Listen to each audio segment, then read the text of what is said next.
வணக்கம். 9 மணி செய்திகளை வழங்குவது நான் ஸ்ரீராம். முதலாவதாக, சென்னை வண்டலூர் அருகே காட்டாங்குளத்தூர் ஒன்றிய துணைத் தலைவரான திமுக பிரமுகர் வெடிகுண்டு வீசி கொலை செய்யப்பட்டிருக்கிறார்.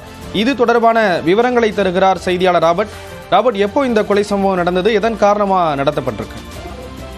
கண்டிப்பா ஸ்ரீராம், காட்டாங்குளத்தூர் ஒன்றிய குழு துணைத் தலைவரும் வண்டலூர் ஒன்றிய குழு ஊராட்சி ஒன்றிய குழு தலைவருமான ஆறாமுதன் என்பவர் கடந்த பல ஆண்டுகளாக திமுகவில் தொடர்ந்து செயல்பட்டு வருகிறார்.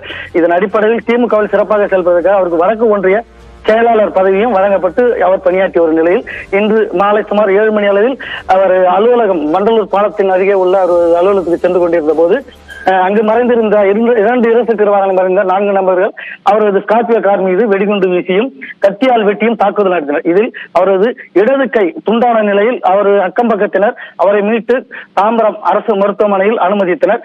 ஆனால் மருத்துவர்கள் கொண்டு வரும் வழியிலேயே உயிரிழந்ததாக தெரிவிக்கப்பட்டனர்.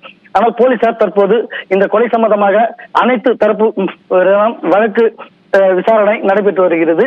மேலும் அங்குள்ள கண்காணிப்பு கேமராக்களையும் கைப்பற்றி எதன் காரணமாக யார் யார் இந்த கொலையில் ஈடுபட்டார்கள் என்ற சோதனையில் தற்போது விசாரணையில் ஈடுபட்டு வருகின்றனர். விவரங்களை வழங்கியதற்கு நன்றி ராபர்ட்.